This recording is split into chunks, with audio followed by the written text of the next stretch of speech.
Coffee, some marshmallows maybe,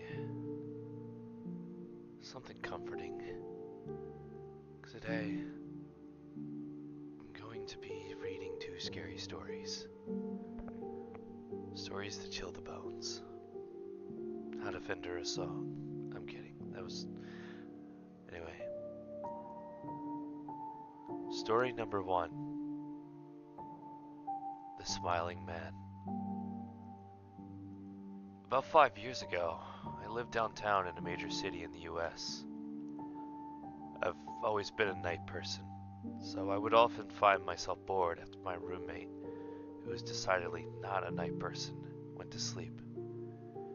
To pass the time, I used to go for long walks and spend the time thinking. I spent 4 years like that, walking alone at night, and never once had a reason to feel afraid. I always used to joke with my roommate that even the drug dealers in the city were polite. But all that changed in just a few minutes of one evening.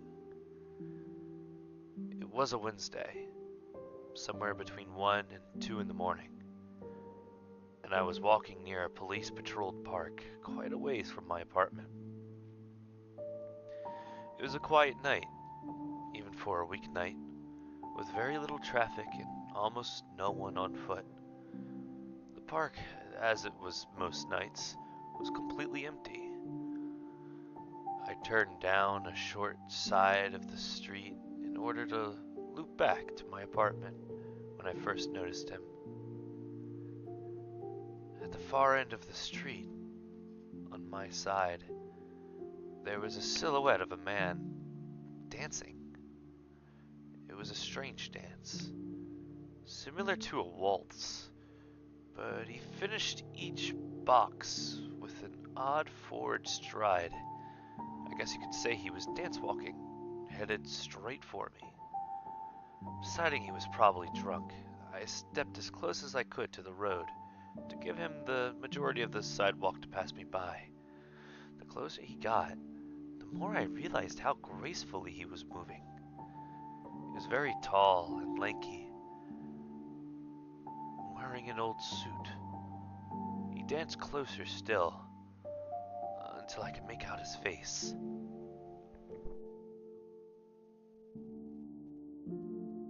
His eyes were open wide and wild, head tilted back slightly, looking off at the sky. His mouth was formed in a painfully wide cartoon of a smile. Between the eyes and the smile, I decided to cross the street before he danced any closer. I took my eyes off of him to cross the empty street. As I reached the other side, I glanced back and then stopped dead in my tracks. He had stopped dancing and was standing with one foot in the street, perfectly parallel to me. He was facing me, but still looking skyward, smile still wide on his lips. I was completely and utterly unnerved by this. I started walking again, but kept my eyes on the man. He didn't move. Once I had put about half a block between us, I turned away from him for a moment to watch the sidewalk in front of me. The street and sidewalk ahead of me were completely empty. Still unnerved, I looked back to where he had been standing to find him gone. For the briefest of moments I felt relieved, until I noticed him. He had crossed the street and was now slightly crouched down.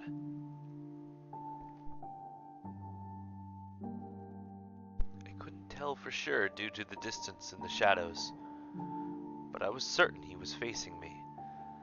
I had looked away from him for no more than 10 seconds, so it was clear that he had moved fast. I was so shocked that I stood there for some time, staring at him. And then he started moving toward me again. He took giant, exaggerated tiptoed steps, as if he were a cartoon character sneaking up on someone, except he was moving very, very quickly. I'd like to say at this point I ran away or pulled out my pepper spray or my cell phone or anything at all, but I didn't. I just stood there, completely frozen as the smiling man crept toward me. And then he stopped again, about a car length away from me, still smiling his smile, still looking to the sky. When I finally found my voice, I blurted out the first thing that came to mind. What I meant to ask was, "What the fuck do you want?" In an angry, commanding tone, but what came out was a whimper. "What the fuck?" Regardless of whether or not humans can smell fear, they certainly hear it. I heard it in my own voice. That only made me more afraid. But he didn't react to it at all. He just stood there, smiling. And then after what felt like forever, he turned around, very slowly, and started dance-walking away. Just like that. Not wanting to turn my back to him again, I just watched him go. It was far enough away to almost be out of sight. And then I realized something.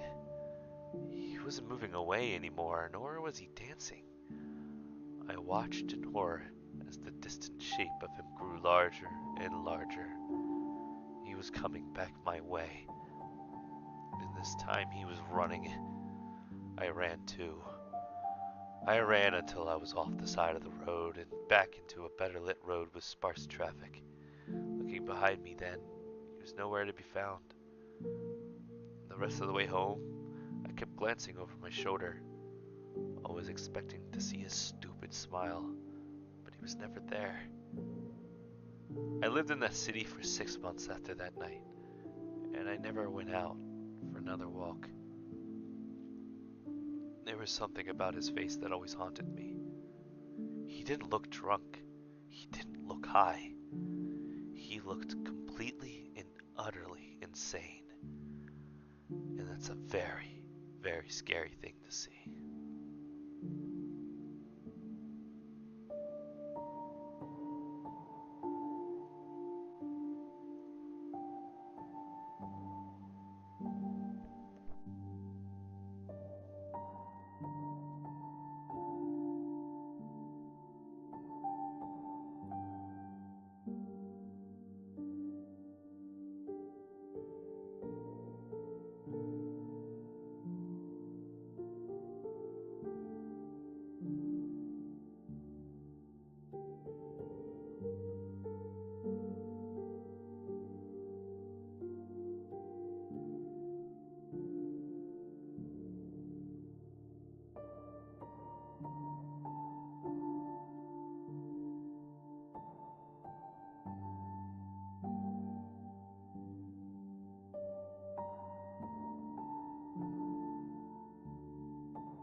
you liked the first story. Let's get right into the second one. Why they're called sixes. Part 1. I want to tell you about my life and the strange things I've seen, and before I do, I want you to understand that my actions in the end had reasons. I was born to a single mother. She was only 15 around the time I was born, and she wasn't exactly ready to be a mother. Apparently my dad was even less ready because his parents ended up sending him to a boarding school so he wouldn't have to be responsible for me and my mother. We were mostly supported by our parents, but otherwise we were completely alone. I started discovering my gift when I was about 5 years old. My great-grandmother had passed away. I felt really confused when I walked into the viewing room of the funeral parlor and saw my gran sitting in a chair next to her own casket. At that point, I already grasped that death meant that you were gone forever. And yet there she was. My confusion was overpowered with my relief. Approaching her, she seemed different. There, but not quite the same. Like when you're picturing something in your head. Your eyes are open, and you're clearly seeing what's in the room, but something entirely different at the same time. She whispered in my ear, kissed my forehead, and disappeared. I walked up to my mom and asked her about the roses in Italy, as Gran has instructed. To this day, I still don't know what that meant, but it was something important enough to make my mother fall to her knees. She held me, and it was the only time that I remember feeling like she truly loved me. As I grew, my gift became a little more apparent. I'd see people I wasn't supposed to see in everyday situations. A few would even notice and follow me home. I didn't mind. None of them ever imposed or tried to harm me. They just wanted company until they figured out how to move on, or they found someone that was more interesting to follow around.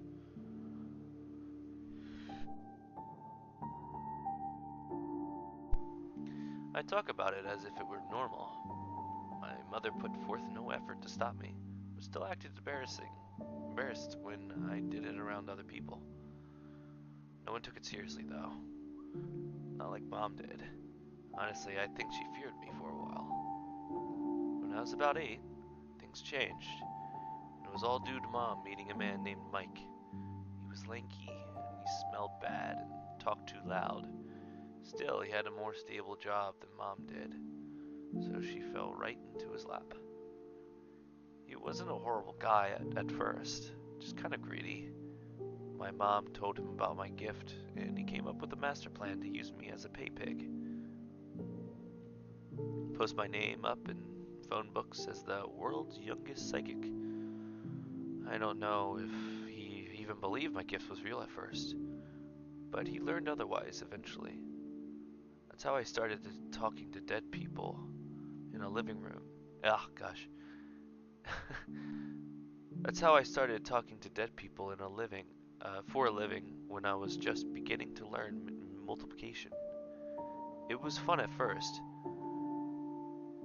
when it wasn't the same old tell my mom I love her bullshit.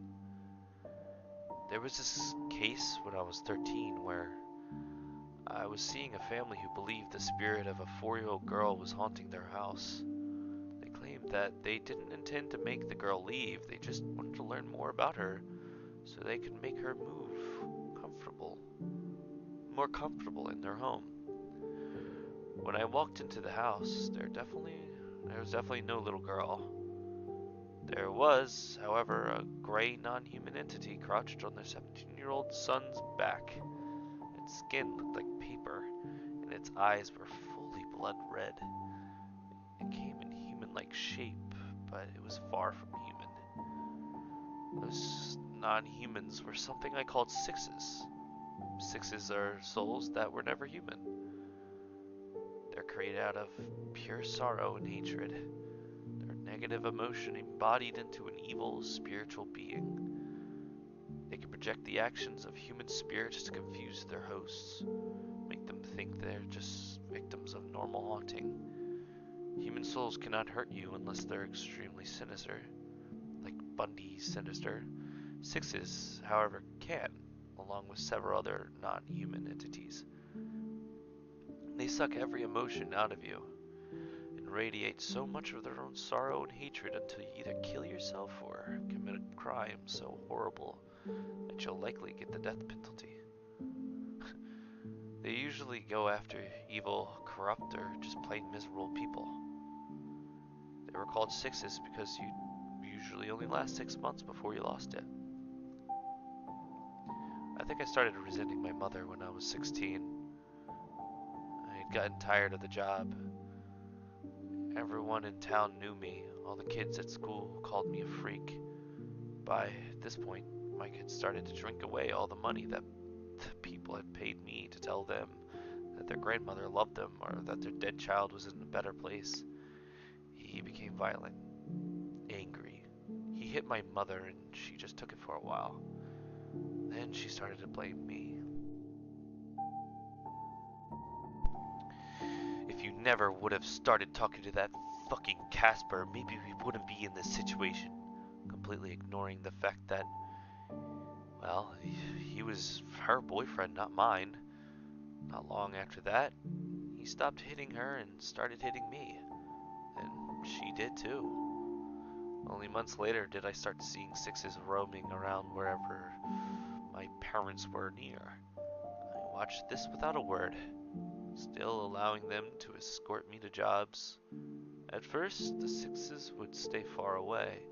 I'd see them out the window, across the street. They creeped closer as time went on, very slowly. My curiosity heavily outweighed my fear. I had only ever seen them on people's backs. I became a bit more startled when they stood at our windows. They knew I could see them, but they disregarded me. I said nothing to my mother the day I watched one crawl to her back and latch its gaping teeth mouth onto her shoulder.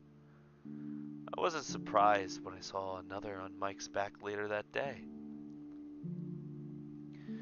I thought about telling Mike and my mother, calling up a specialist to help get rid of the sixes that they had only just begun to drain my sad excuse for a family. Then I thought about finally being alone, never having to do jobs that they told me to do, never being subjected to a drunken lecture about my responsibility to support my family, never explaining my bruises away to teachers. So I didn't tell them. I just sat back and enjoyed the show.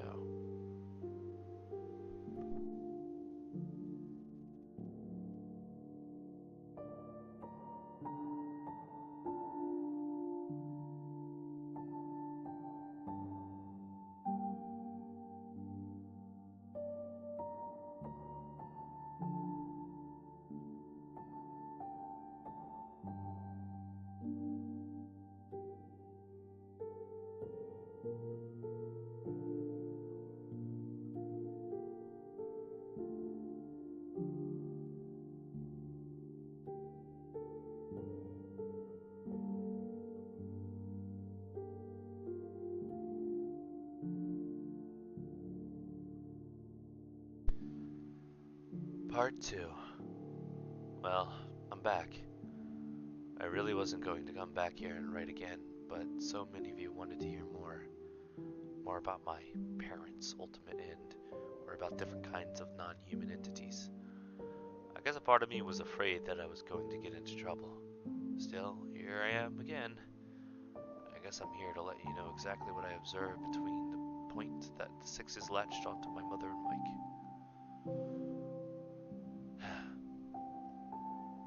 First, I wanted to clear up a few things that popped up in the comments. No, I'm not a six. That doesn't make any sense because being human is the one thing sixes crave, but can't really have. They can't communicate, use computers, pretty much do any basic human thing. I don't think they even have the capacity to consider communication. I also haven't been a victim of a six. To be honest, I think it freaks them out that I can see them. So far, they've stayed away from me. Lastly, I didn't mean to sound so apathetic in my original entry. To be quite honest, I was horrified, but my internal defenses told me that this was the only way that I had a chance to get away from the beatings. The curiosity in me wanted to document what I was seeing. This won't be much like my previous entry. It'll be a little less personal and a lot more documentary style, I guess you could say. I won't be going much into the faux haunting parts that the sixes create because it's mostly uninteresting. I want you all to know how sixes affect human beings, not their surroundings. Month 1. The first month was mostly normal, other than the fact that my parents became tired, very reclusive. The beating slowed down a lot, to the point where it was both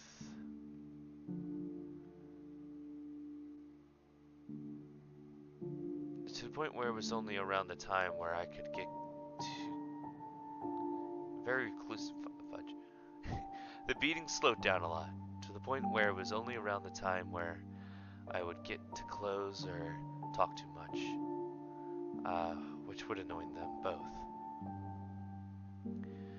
There were times where they would both wake up screaming and constantly make comments on feeling as if they were being watched.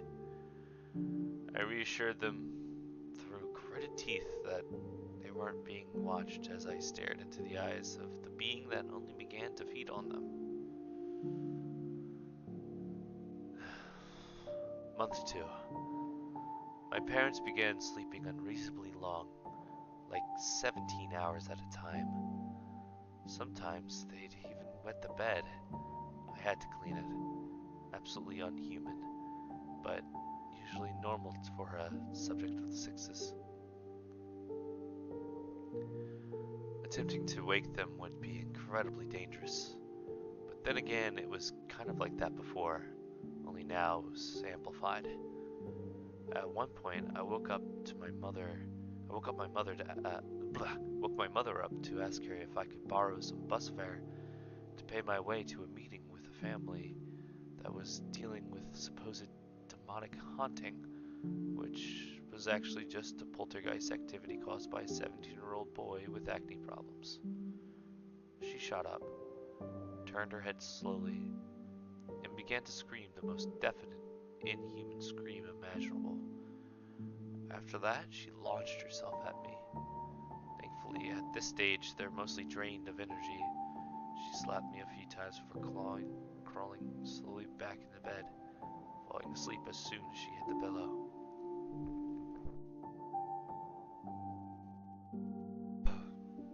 Month 3.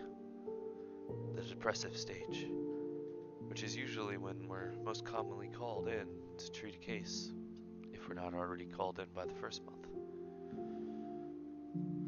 My parents had cut back the sleeping a few hours and just began sobbing about the absolute worst things almost all the time.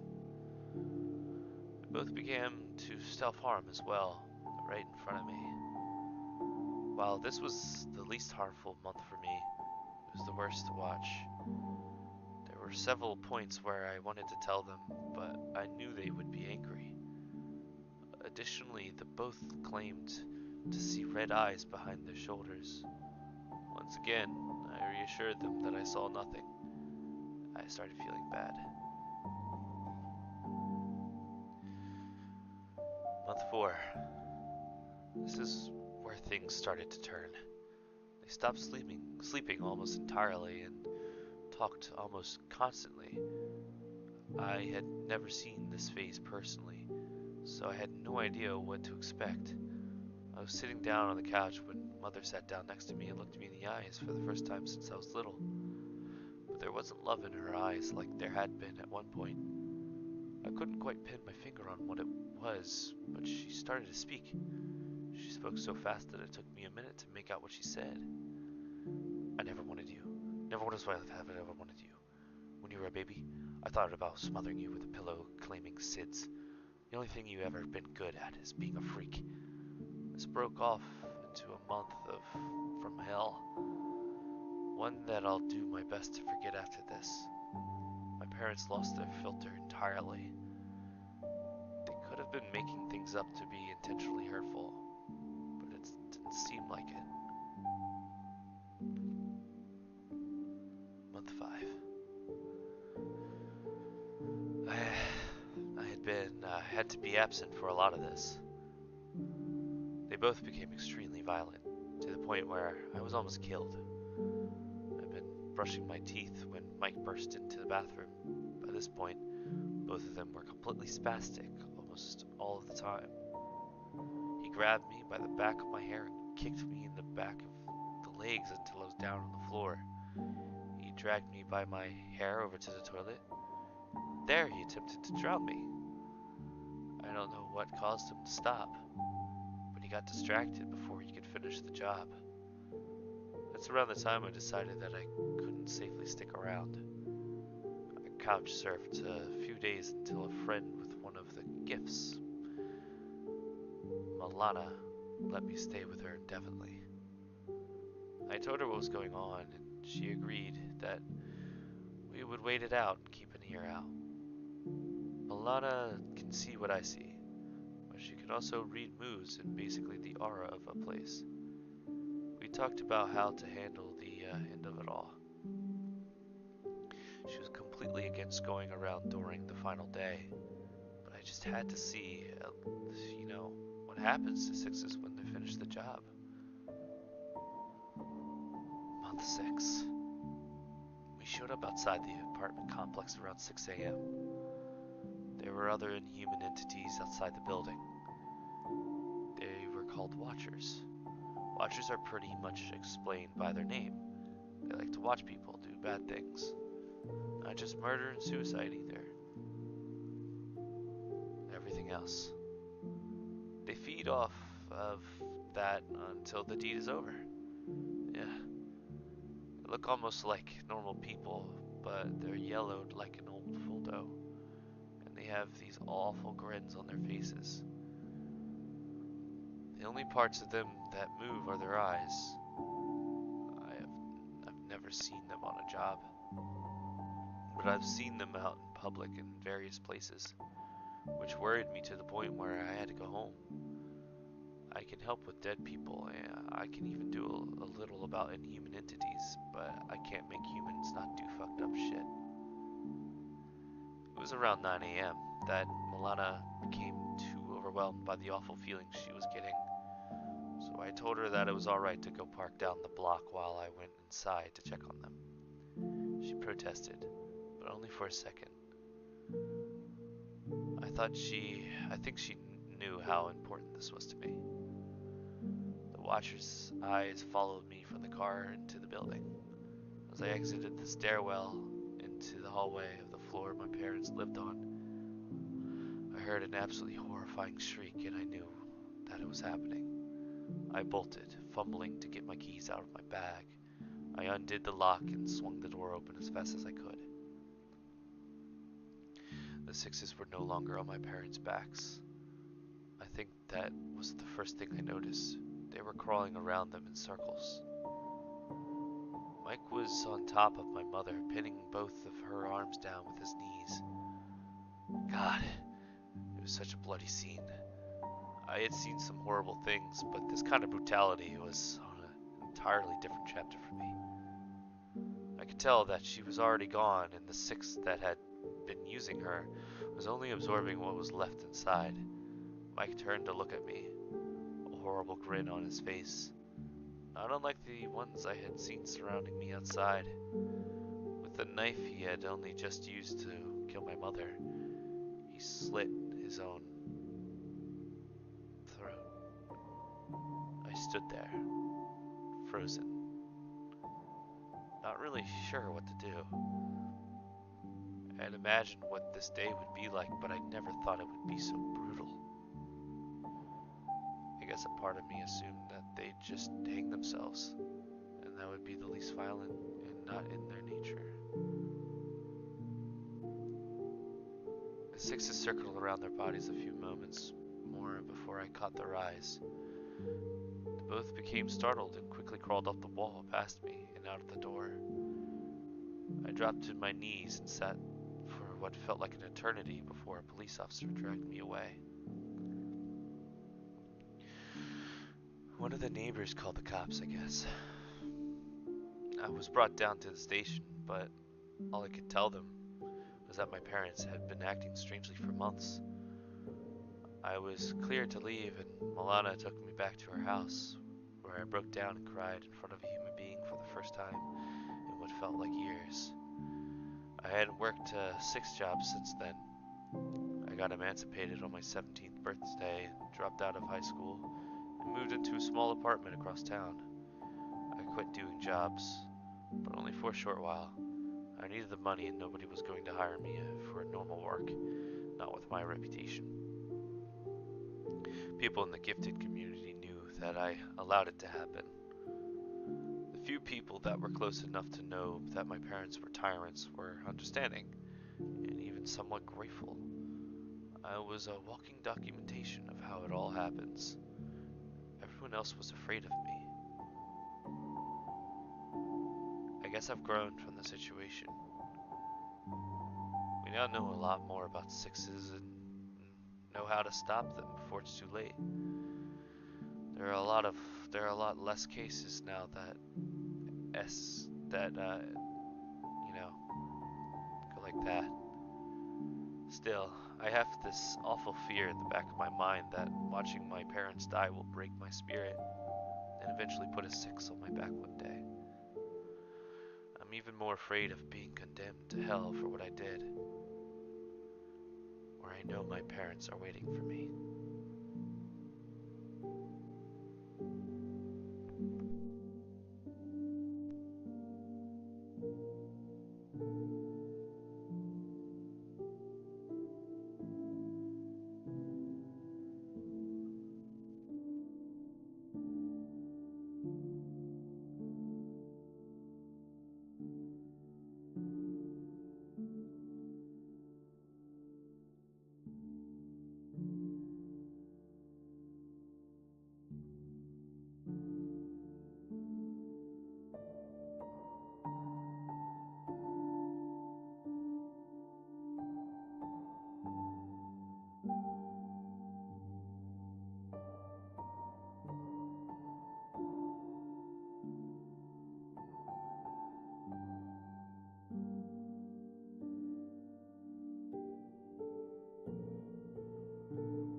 End of video.